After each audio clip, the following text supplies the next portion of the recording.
Hi Skin Games, this is Kisha Hamilton in Goodyear, Arizona, and this is week 4 of our new esthetician case study with Valin. Today I will be demonstrating Valin's first microchanneling treatment. This is a really important step in the case study. I'm working at a shallow depth of 0.25 because my goal right now is to safely stimulate collagen while minimizing trauma to the skin. With her history of Accutane use, her skin doesn't respond the same way as someone with a healthy, intact barrier, so everything I do has to be intentional and controlled.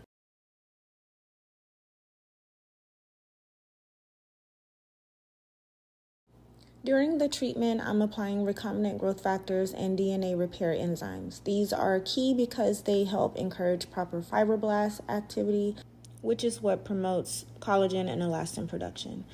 I want the skin to heal correctly, not just quickly. My main focus areas today are the jawline and the chin, where Valin has the most visible atrophic scarring and previous acne flares.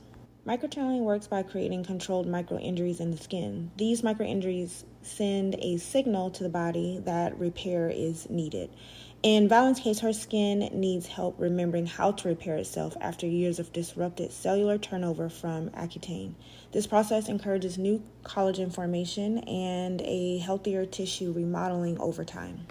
After microchanneling, I immediately followed with blue light therapy.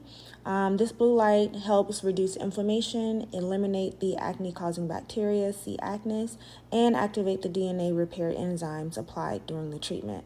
This step is critical for minimizing post-inflammatory hyperpigmentation and supporting calm and controlled healing responses. Thank you so much for watching, and I'll see you next time. Toodaloo.